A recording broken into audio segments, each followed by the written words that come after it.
This is a podcast called 25 Whistles, talking football, and they all wear a whistle. Yeah, it's stupid, but what did you expect? It's a podcast called 25 Whistles. 25 Whistles. Everybody, welcome to the show. Coming up, we'll talk Masters with Alan Shipnuck, and we talk a lot of Rory, which, by the way, and this will change by the time you guys are hearing this, but on the Bobby Bones show, I went to Amy. We did the psychic bit. We said, pick a letter. She picked R, so I threw a bunch of money on Rory. She saw the letter R. I mean, she didn't know anything about Rory. Where we are. Oh, blow it. Mike's sitting there with her whistle in his mouth, running audio. I've been there, Mike. It just looked odd. And yeah, we're here. So again, this is not the best part of a podcast whenever you have to say something live because it's never a lot that. But looking, I don't think Rory's even. No, they start the first 2 days. It doesn't matter where they are. Yeah, they're set. Yeah, like if you start early the first day, you start later the second day. Right. Okay. So it doesn't move until they cut. Correct. What's Rory's at minus? I didn't. As of right now, he didn't even start to 12:45. He hasn't started, and he's tied for first. Him and Sam Burns, your guy, the guy you played with. Yeah, my guy. Stan, right? Didn't you play with Sam Burns? I did. Yeah, but I was like my guy. What event? What event was that? I played in the Celebrity Pro-Am of the St. Jude. FedEx Classic. Cool, yeah. cool. And I was like, weren't you there? No, my other Mexican counterpart was there. Your brother? DJ Gasso. Yes. Not my other. I have three.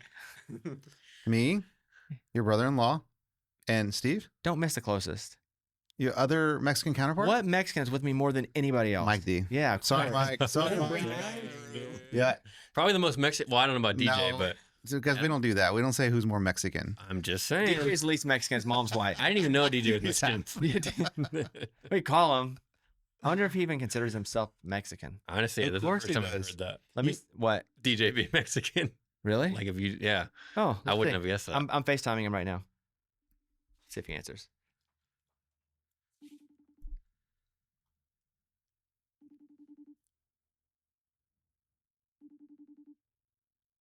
Must be. They have a series at Mississippi State tonight. They're there. Yeah, they're there. So I'll say this about DJ. I'm very close to DJ. He is the only person in my life that just calls me to talk. There's no reason he calls me. And I'm like, oh, DJ's calling out. Let me see what's on his mind. Hey, man, what's up? Nothing. What's up with you? Not like, hey, I need advice. I need this, anything like just to talk. Calls a check. Just Just catch see up. what's up. Hey, that's family, man. That's family right there. Nobody does that to me for two reasons. One, because I don't think that's done a lot anyway. Now people don't just show up at doors and knock and come in. I think that culture's changed. But also, most people know how I am. I don't want to talk on the phone to anybody. I don't mind DJ calling. Interesting. Like he FaceTimes though all the time, and so he'll FaceTime me and just be like, "What's up, broby?" And I'm like, "Nothing. What's up with you?" Like, nothing. Dang. And then we just figure out what to talk about. But What's the average conversation time? 12 to 15 minutes. That's solid. That's I mean, good. that's a long time for you. I really enjoy him as a person. There are only a few people on earth I enjoy as a person fully that I make like time to person with. He's one of those people. He's just so. I wish he would answer. I wouldn't say this to his face. He's awesome. Like, Why wouldn't you say it to his face? You got to let him know how much you appreciate him. I do. No, he knows I love him. But it's just like it just wouldn't come up to where it's like, hey man, I just think you're the best. Yeah. Do you have that relationship with him where it's like you talk crap to each other and that's how you know, like this, brothers? This is how I love you, dude. You know, because I have one friend like that too, where we talk probably once a week on the phone, and it's like, you know, you just say something stupid or mean to him, and that's basically your way of saying like, "What's up, dude?" You know. Him not really so much that way. We can for sure. He's also like a really good athlete. Where we get pissed off when we play golf because he played college baseball, so he's just a really good athlete. Where did he play? A couple places. Okay. And then I just get annoyed, and then we get way competitive, and then I'm like, I know you're cheating. I know you're driving off to drop your ball. Yeah, I've been there for that. And who knows if he is? He always drives off. But anyway, I got triggered. yeah. I thought you guys were over that. Anyway, here we are. Here we go. If he calls, I will answer it. But I don't know how we got started on that. On my list of favorite Mexicans. I know. I don't know. How do we get to start on my list of my favorite Mexicans? Sam Burns didn't. Oh, the caddy. I thought it was Eddie, but it was yes, that's it. my other close Yes. Mexican friend. But I think too, like when I lived in Texas, I was the minority in my friend group. I was the white guy. Mm-hmm. It was like all Mexicans and one black dude and me. And so I tried to get a scholarship. Yeah. I was trying to get a minority scholarship. It didn't work like that. And that's why it was weird when like he would like, hey man, you want to come over and watch football like with me and my friends? And then like he would say, yeah, you feel like cooking? And then he would tell me one thing, and then he'd tell another one of our friends like, hey, you feel like cooking tacos? And then he'd tell another friend, hey, you feel like doing burgers? And by the time we got to his house on Sunday to watch football, we had all this food, and he's the only one that didn't do anything except buy it. That's a big part of it. Yes, a lot of time I would buy it, but I would not just say, do you feel like it? I'd be like, hey, they're gonna cook this, and it's so competitive. Like, Nice. Even Steve, who we don't run with as much, but Steve was definitely a best friend who's Mexican, and they would argue about who the best chef was, like on the grill. constantly. That's awesome. Is that a Mexican culture thing? Oh yeah, I mean, yes. Because I don't have many white, and it could just be I don't have many white friends because they could do that too. And we called it like just barbecuing, but it's not like just barbecuing. It's a whole thing, you know, like putting meat on a grill outside with the charcoal and all that, drinking beers. Like it's a culture. It's because you guys grew up doing that, right? Yeah. I mean, because we grew up barbecuing in our culture, but it was like burgers and dogs. No, Dude, I'm gonna tell you, Mexicans rock. Yeah, they do. Thank you, man. No doubt about Thank it. you, Like guys. maybe the best. They do. I'm telling you. Yeah. When I start looking at like at least in my life, I think Mexicans win. And they're loyal. Like I grew up in Southern California, so I have Right, a lot of Mexican friends, and they're very loyal. And if you're loyal to them, man, they'll be loyal to you forever. This feels so weird hearing you guys talk No, about I'm me. telling you, whites are so far down the list. They are. Like, we're right here just listening to them. Whites are so far down the list. Just kind of suck. So anyway, We like you guys. you guys ever have meetings to talk about us? No. Like, do you rank the white guys? Like, first in the white guy draft, we're gonna take Kevin. Yeah. Oh man, you don't even know friendship till you got a good Mexican friend. That's right. Oh, speaking of food, we should Go ahead. talk about the cow thing real quick because Yeah. this has been on a couple shows, but Eddie has been trying to get us to buy a cow. I opted out. You opted out or opted in? Oh, I'm in.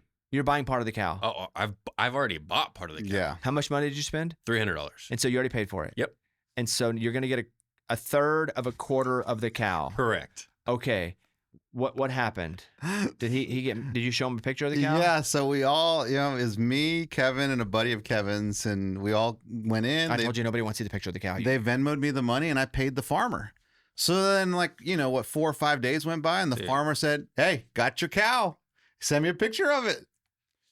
And honestly, I thought that was pretty cool. Like, hey, you spent $900 on a cow. You might as well see what you bought, right? Wouldn't you like to see? If you bought a tractor, wouldn't you want to see it? Tractor's not living. It's totally different. Okay, let's think. I saw a picture of the cow. Pretty cute cow. He showed you? I know. I was like, dude, this cow just wanna looks see the cow. he's We're gonna minding his own I business. don't. But are you gonna now every time you just see a cow, you're gonna be like, I don't want to see that. I don't want to see that. No. No. Chances are you're gonna eat the cow that you see anyway. I know, but there's a difference than just knowing that. It's not Save even the like just cow. eating. I say go and let the cow free and save it. Open the gate. Should I? No, that's our money. What are you doing?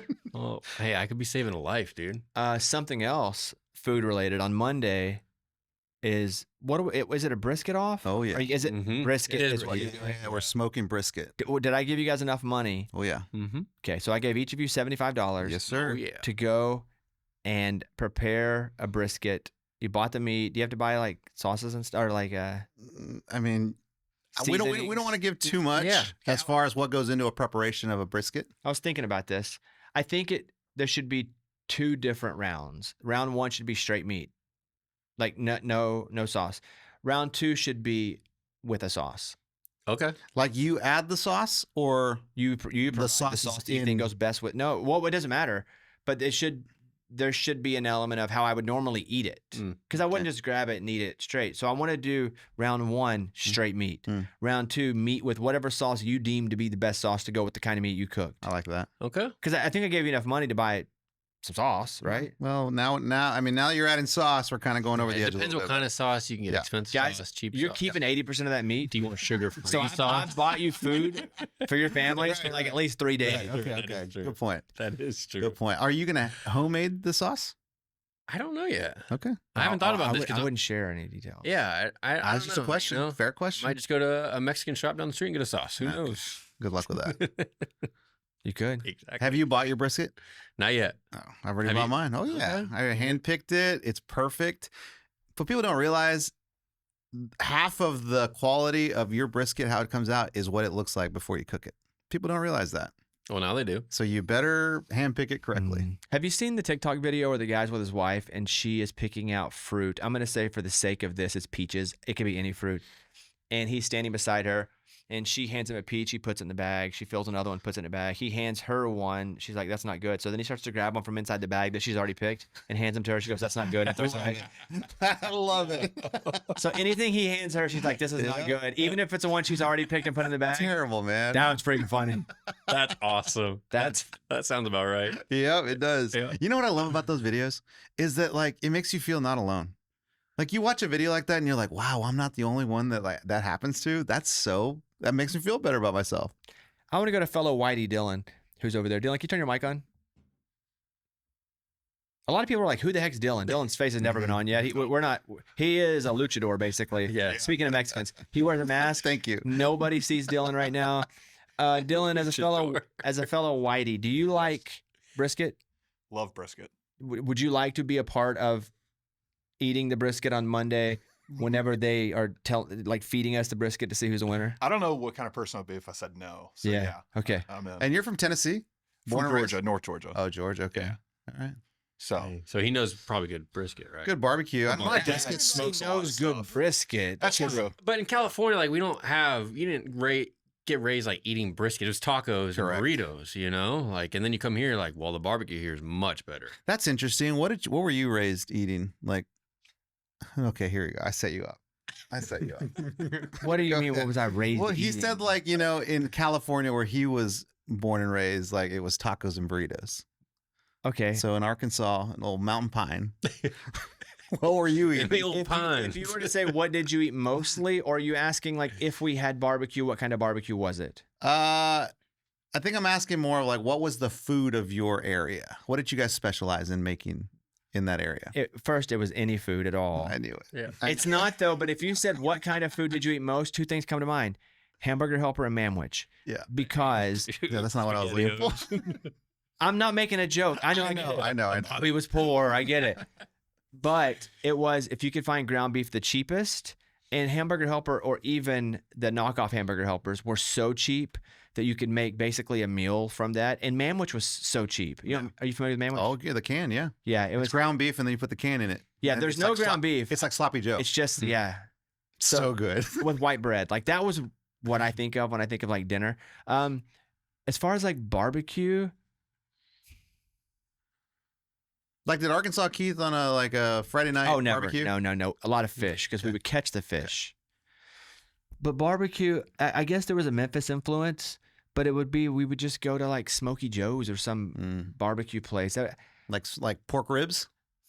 But I'm telling you, the only time I think we really ate barbecue as a kid was if, the first Sunday of the month, if the weather was good after church, people would bring food. You have dinner on the grounds, is what they would call it. And people would bring barbecue. I ate it there. I wouldn't know what it was from though. That's nice. So I don't have I don't know. Yeah, I okay. don't know what it was. All But right. when I got to Texas, I lived all my young adulthood. I give University of Texas so much crap because I hate them. But I love Austin and I love Texas. And I think I am able to separate the two. I think people know that. Like Austin, A+ city, the greatest. Like I like it better than Nashville. And I say that as living in Nashville. The barbecue culture there is pretty solid. A+. Yeah, it's solid. Different kind of barbecue than Memphis barbecue. Yeah. And Kansas City barbecue Yeah. even. And that's why I'm surprised by Dylan in Georgia. Like that's different no, than- Georgia barbecue, they just fry peaches. Like that was his barbecue. Like his dad would just put them on the grill and put sauce on it. Here's barbecue. So he's confused. It's meat. Yeah. He just thought we were doing peaches. You're right. It's a different barbecue. Yeah, like I think my love for like barbecue came from being in Texas. I'd like to say again, just for the record, I hate the University of Texas. Yes. I love Texas and Austin. But that University of Texas hate comes from me being an Arkansas kid and them just pounding us and being richer than us and being in the same conference as us for a long time. But I'm excited about Monday. The question is, Mike, and this is going to be you since you're the boss. Do we do it here? Do we come over here, or do we just do it in our studio? Because we can drive over here easily. There's more room. We could do it with cameras outside. It doesn't matter. Do they need any prep time before? Nah, we're gonna. Nah, it'll be ready. So you just want to do it in the building up there? I think we do that. All right. So Mondays of this show, we will do the. Have you, Dylan? You've been up to the other building, right? Once, yeah. Do you want to come up? Yeah. Okay. I'll be there. So is he part of like the final call too, or is it just he's just there? So here's what it's going to be. It's a great question. He's not part of the final call, but he is a consultant. If I'm like a little torn on something, I may have a little conversation with my fellow Whitey and be like, okay. hey, what do you think?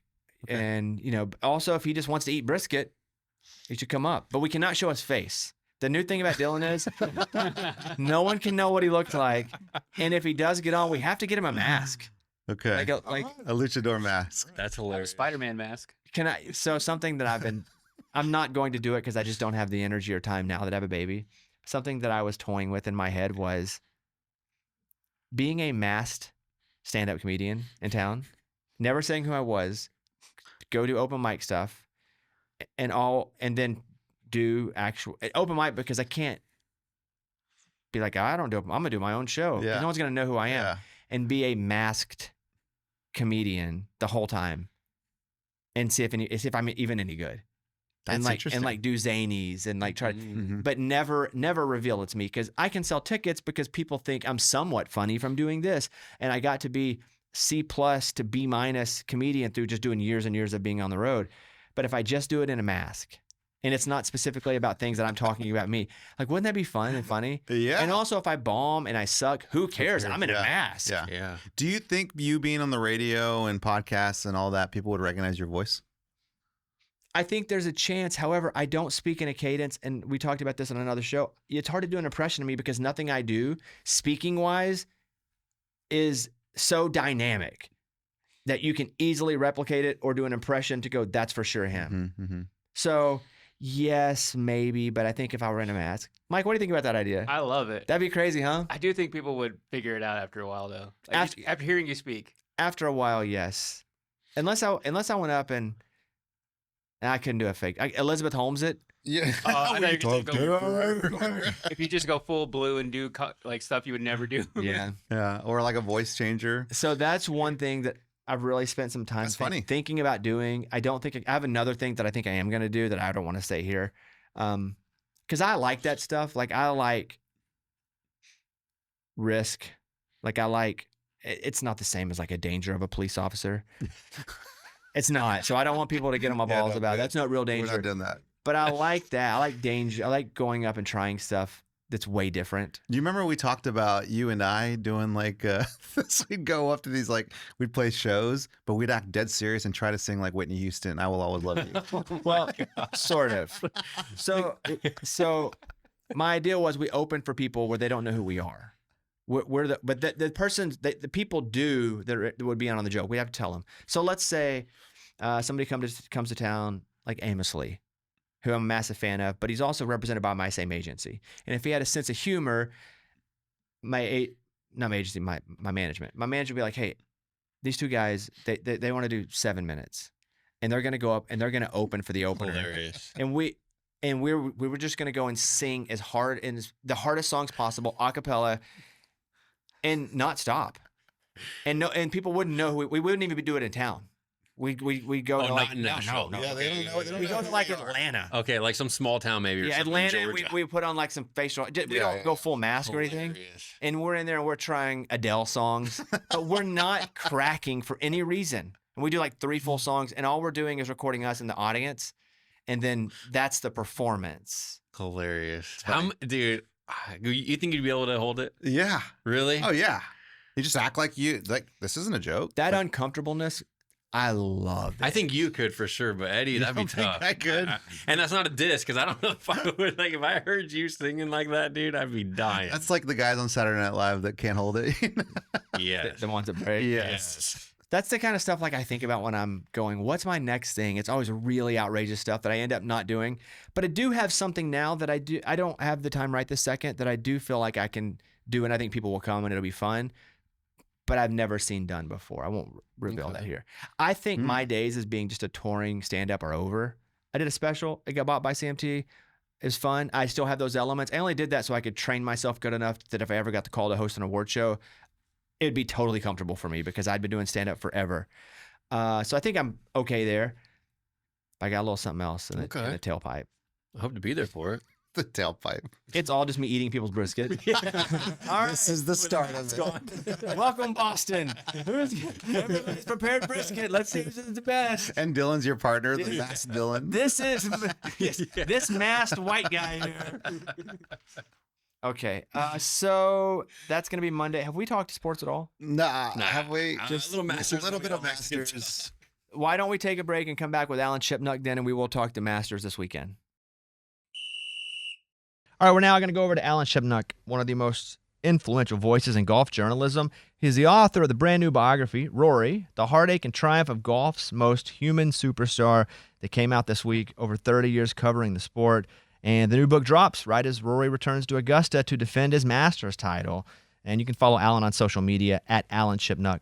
Alan, big thanks for coming on. What I want to say first is I saw Rory talking about the food.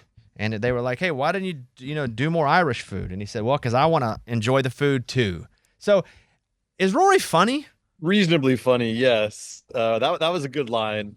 And of course, a few people over in Ireland I've detected on Twitter were offended. But as we say in our business, the truth is my shield. And I think Rory's bang on there. So, but it is interesting because he's this blue collar kid from this scrappy little suburb of Belfast, and it shows how far he's traveled in life. The fancy wines, the foie gras, like there's a little bit of an eye roll. Like, come on, Rory, like don't forget your roots. But at the same time, if you've been to Ireland, you know what he's talking about. Is Rory well liked? Oh, very much so.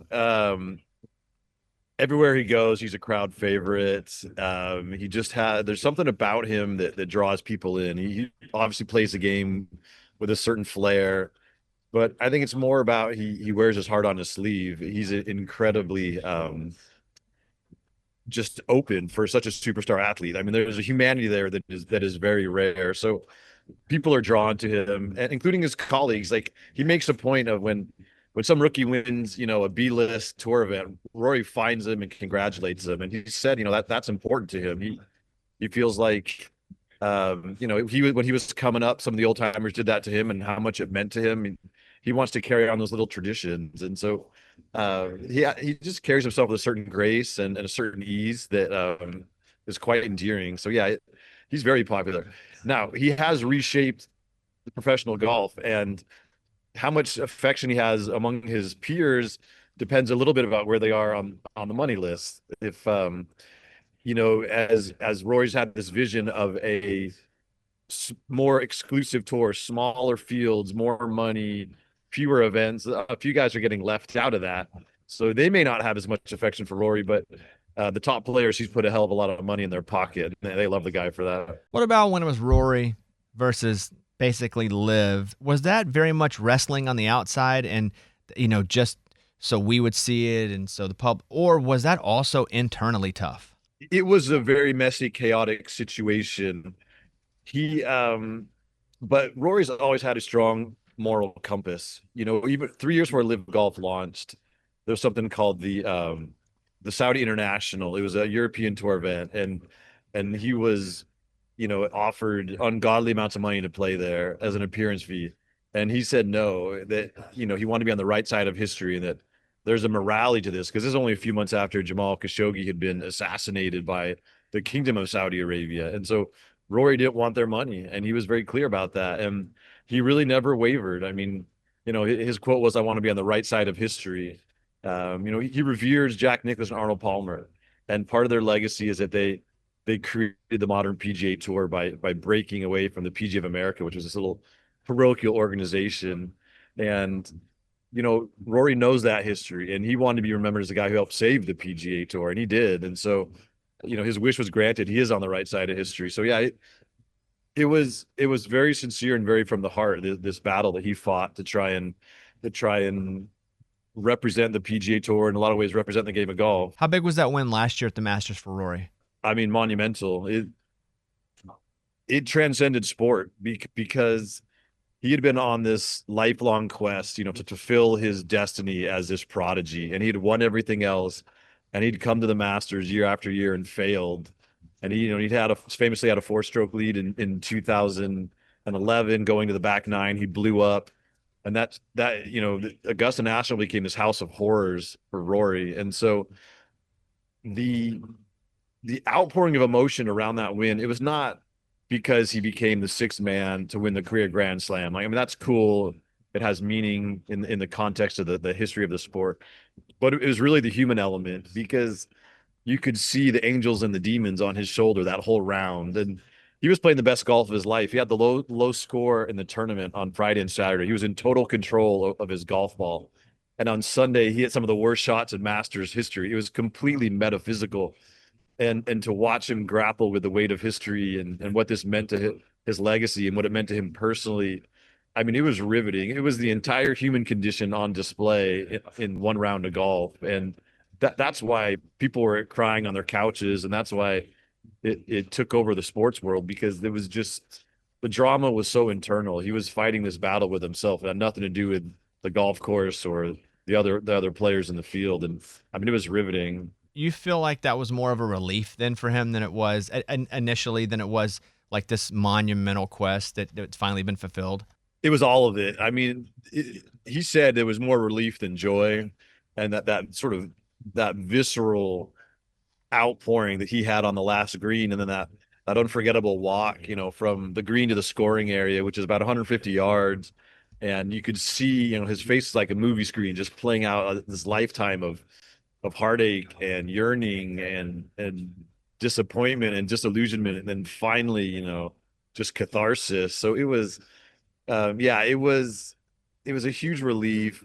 I think the joy has come after the fact. Like, he's loved being the Masters champion. Like, he's been swanning around this week in his green jacket and making all the rounds. And the joy came later. I think initially it was all relief. Do you notice guys tightening up as the actual event gets closer to starting? Oh yeah, no, I definitely. I mean, Johnny Miller, who is one of the greatest players in golf not to win the Masters. I mean, he said he started choking like driving down Magnolia Lane. It's just, it's the crown jewel of the sport. It's what every player wants. They all grow up watching this tournament, and it's such a mental battle. Just go out there and play golf and just treat it like any other place. I mean, Rory said the first time he came here, he was afraid to take a divot out of the fairway because it's like such sacred earth, And so yeah, that is half the battle is just trying to be loose, trying to forget about where you are, just hit golf shots. Some guys are better at it than others, but yeah, there's a very high choke factor around the Masters because of all that comes with it. If you're playing really well leading up to it, especially other tournaments, a lot of times we can dictate, well, he's been playing great, he's probably going to play great here. I feel like that's not always the case with the Masters, because exactly what you were talking about. Would you agree with that? Yes, and then there's the unique playability factors at Augusta National. I mean, they are the scariest greens in championship golf. So you take a guy like Cam Young, who won the Players Championship last month, one of the biggest tournaments on tour. He won that tournament tee to green. His ball striking was so overwhelming that he had an okay to pretty good week of putting, but he's not a great putter. So this is not the ideal venue for him, because it really exposes your weaknesses. Same with the greens have all these little quadrants, and you have to be so precise, and the penalty for a miss is so high. So again, controlling your distances with your irons is so paramount here more than anywhere else. And so and then, chipping around the greens, the grass is so short, the lies are so tight, like it has to be a perfect strike every time. So there is the emotional component, but it's also this golf course and this setup puts certain stresses on your game that don't really exist week to week, and it will reveal your weaknesses without a doubt. So it's a very interesting and sort of thrilling combination of the emotional and the physical demands it places on the players.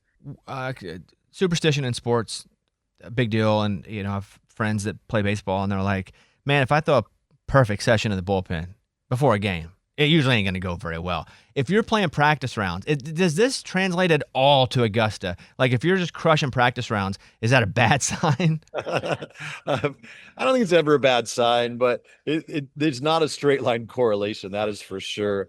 And also, this week is going to be a great Masters because there's no rain forecast, and there's such sophisticated agronomy. They have these giant, like, basically suction machines beneath the greens. They can dry them out overnight, making them much firmer, faster, more demanding. They can drain moisture out of them if there is a little bit of rain.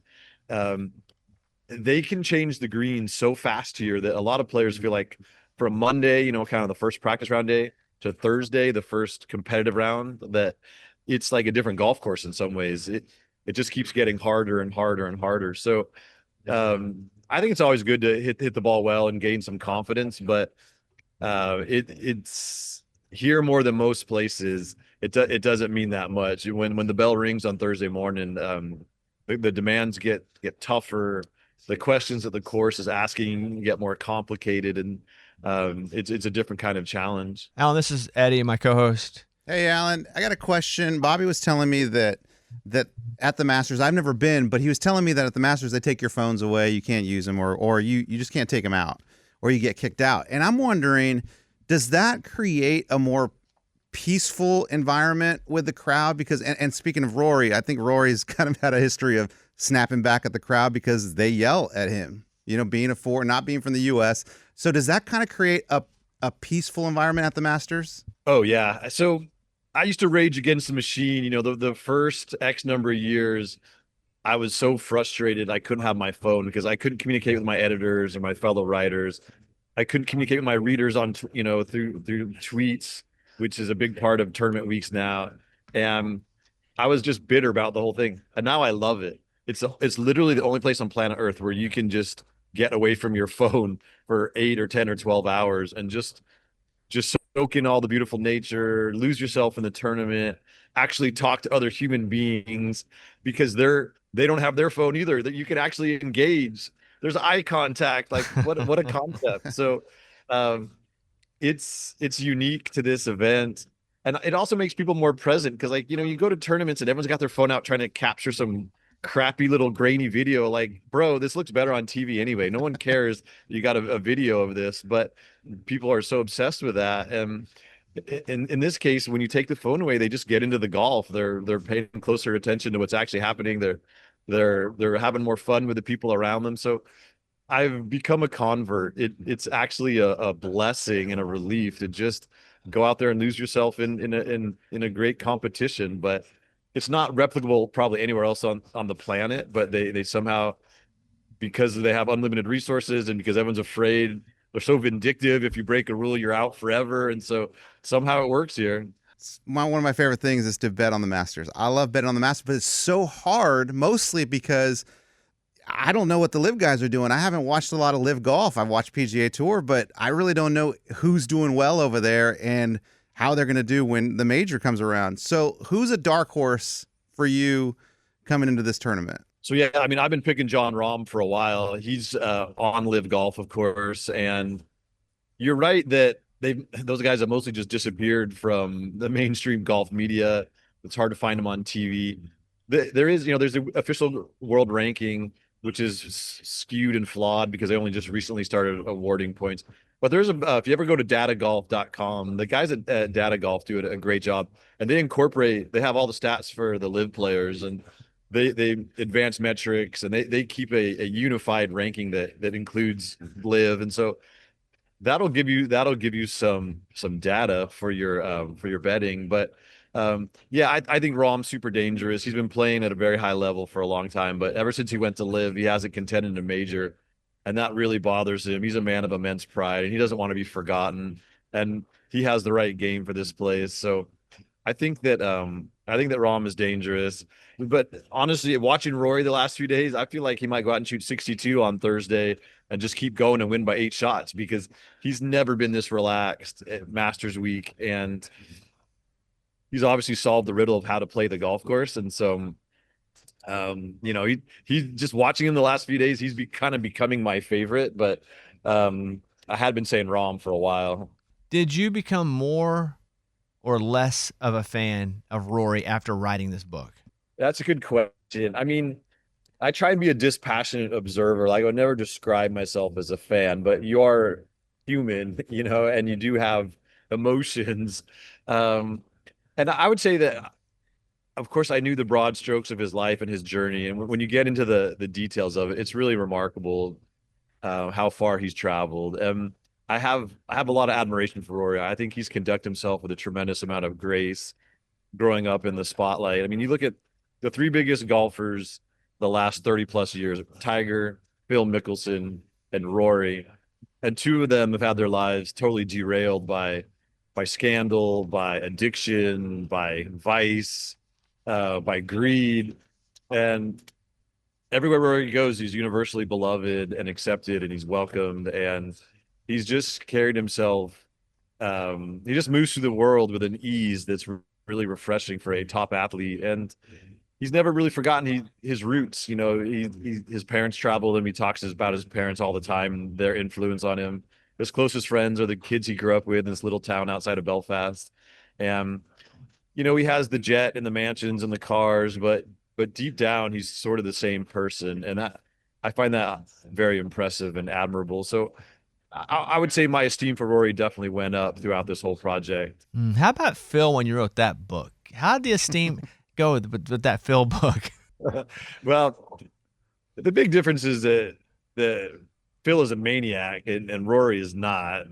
But I mean, when I do these biographies, I don't feel like it's my duty to legislate to people how they should feel about the athlete. I just want to capture the totality of them as a person and as a player. And so, in the Phil book, I was very happy to celebrate his philanthropy, all his random acts of kindness to fans and others, his mentorship of young players, and he's done a lot of great things in life. There's also been a tremendous amount of messiness, and it's all in the book. And the reaction was interesting. A lot of people read the book and said, I actually like Phil more because he's more human to me. I can see he's flawed, but I appreciate him. And he also lost plenty of fans who read in the book, the way he treated his caddy, the scale of his gambling debts, and so it was kind of split down the middle, which told me I might have done a good job as a biographer, just presenting this very complex person. Rory does not have Phil's demons, but it's the same mandate, is just to capture who they are and let readers kind of, decide how they feel about him. And so, Rory's had his controversies in his business life and his love life, and they're all in the book because they have to be. But ultimately, I think it's a kind of a feel-good story because it has a happy ending with the Masters and with some of the stuff off the golf course for him. And we've been on this journey with Rory, and he's taken it on the chin many times. Sort of like Phil, he's going to be defined by his losses as much as by his victories. And through it all, he's had a certain grace about it, and he's never stopped coming back. And so, yeah, I think it's a feel-good book, even while it's clear-eyed about some of his, flaws and foibles. The book is called Rory, The Heartache and Triumph of Golf's Most Human Superstar, just came out. And Alan, thank you so much for your time. I hope the book sells like a billion copies, and I hope you have a great time out of it. I'm assuming you're in Augusta now. I'm in Augusta, yeah. I'm across the street from Augusta National in this corporate hospitality tent because you can't have your phone. You're kind of trapped in the media center. They don't really have places for podcasters and stuff. So I'm here eating free food and drink, but the golf tournament's right across the street. So I'll get there eventually. I hope everybody checks out the book. Alan, thank you so much, and hopefully we'll talk to you again soon. All right, thanks, guys. I appreciate you. Bye, Alan. Quick thing on the Mike Vrabel and Diana Rossini, and I like them both. Rossini's been on the show a couple times. She's awesome. Everybody here I know that loves Vrabel loves him. You ever met Vrabel? I got invited to play golf with him once. I didn't go. I think that would have been the only time. I don't think I ever met him in passing. Have you, Kevin? No. I wish. Am I? No, I shouldn't. I would have thought you would have just because he was in Nashville. Yeah, coaching he was for here. a while. Yeah, the problem is I don't do anything. You know what? Generally speaking, I do nothing. You make a good point. Like I work, and if it's work, I go for work. I don't. Just I know. yeah, I don't really want to go hang out with new people. It's not that I don't like people, but man, that's a lot of work. yeah. Effort. Yeah. So I got invited to play golf with Rabel once, and I didn't go because I didn't know the other two people either. Were they coaches or anything? Nah. Do you remember? Just regular people. They're regular people, and lot one of of effort. them I have met a couple times through like work, and they're like, "Hey, why don't you come play golf?" It's Detta and Mike Vrabel, and then I was just like, "Man, I don't know anybody." And it's not that I don't want to hang out with people. I get nervous if I'm playing. I don't know how good of golfers they are. Yeah. Yeah. If they're all really good golfers, and I go out there as a 12 handicap, and I'm okay, but especially I haven't played. Like right now, I'm probably 100. I got to play in this stupid tournament, this thing in 3 weeks. I've not touched a golf club. Dang. And I'm nervous not to play golf, but because I'm gonna be with good people. You don't like to be that embarrassing player. That's embarrassing to me. Absolutely. It's hard for me to be embarrassed at this point in my life because again, I don't mind uncomfortableness. I'm embarrassed if I'm on the tee box with good players and I hit it shank it right in the woods. Is it anything athletically or just golf specifically? You think? It's mostly golf because that you just never know. And it's literally shot to shot. Yeah, and anything athletically, I feel like I can kind of keep up. So Diana Rossini, I like. Vrabel, I know people that know him and they really like him. So it's weird to talk about two people that you kind of like. The interlocking of the fingers. Mm. Because I looked at the pictures again last night, and this is days in, and I You saw the studied them. well, I saw the people they had shopped it to like 4 different outlets for, Yeah. and they were like, "Hey, TMZ, do you want to buy it?" TMZ didn't. Oh, really? And my only point with bringing it up again is there are a lot of people online, even with blue check marks, that have semi-credentialed sports history that are assuming now that somebody had hired a PI to go and get these pictures. Really? Because how else? Because that picture of them from far away with the mountains, you know, the one that's, Yeah. how else are you randomly going to get that unless you're there waiting for that? And that's not like a phone camera, I don't think, right? It's so zoomed in. so zoomed in. Yeah. iPhone kind of rocks though now, to be honest. So what do you think about like who hires a PI? Like Her husband. Okay, so one of the I spouses. don't know that, but if you're asking me, and I would have never thought this, I just see a lot of that online, Mhm. that it was so out there, which is why they probably went there, that you're not just going to. And also, if you're not a sports fan, you don't know who Mike Vrabel and Diana Rossini are. Correct. Yeah. They ain't Bieber. Yes. They're not even Steph Curry, who is in sports and crosses over a bit. The only thing that makes him stand out is he's big. No, but That's even then, you wouldn't look at those two and think like, oh yeah, I know exactly who that is. Yeah, agreed. Where do Unless you're a sports fan. do you think they were just getting a? Do you think? I will say it do you doesn't. think- I will say it doesn't look good. Yeah. What do you? If you had to bet money on, here's $100. Do you think they've been getting it on? Yes. You? Yeah, I was. Yeah. And I'm not judging. I'm just taking my money and betting it to It's that double it up. picture that does it all, man. Well, and then they're hanging by the pool. And they're just those two. And they keep saying that all these friends were with them. I've not seen any pictures of any friends. That's what I was thinking too. I was like, if you have friends, your friends need to come out right now and post all the pictures. Also, I don't care. Meaning, if they're cheating and their families are hurt, that sucks for their families. I ain't judging. Because who knows? They could have had arrangements. Hey, honey, I get to bang Vrabel once a year, right? Yeah. Yes. You know, Bill Gates has that. Had that with his ex-wife. He got to Those go are away with his crazy. old girlfriend once a Did he year. really? Yeah. Wild. It was in their Isn't prenup. that wild? Wild. So I'm not going to judge anybody for any action if no kids or animals are being hurt and if they're generally not hurt. But I don't, like, I'm not like awful people. But yeah, they're probably doing it, right? I would bet. I would bet. I was thinking how I could defend it I hope too, they weren't. but I'm like, Is there a game that you play where you interlock fingers? Like, Great. So Red Rover was just two people. Right. yeah, you think there's something else I was gonna run? Red Rover went over. Or they're doing that walkthrough. Like when you lift Maybe your you're hands up. practicing for something like that. No, you hold your hands up and the people come through the starting lineup. Yes. Oh, dang. So maybe because wasn't there an event like down the road or something? That they were here Pro for? Day. The AC Okay. Pro You Day. yeah, Eddie thinks that we're getting ready for the pro day. So maybe, yeah, that's why the players come out. I don't know. Yeah, not good, man. But man, I hope he wins a bunch of games this year. That's all you care. That's your coach. That's my coach, dude.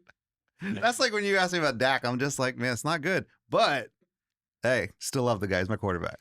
Okay, that does it on Monday's show. We will brisket. We'll brisket off. Brisket up on Monday. It's a weird time too, and don't hit us with talk about sport. No, there ain't crap happening. What do you want us to do? Break down the draft? Okay, Yes. Mendoza won to the Raiders. Right. And then NBA, like we're almost there, but we're not there yet.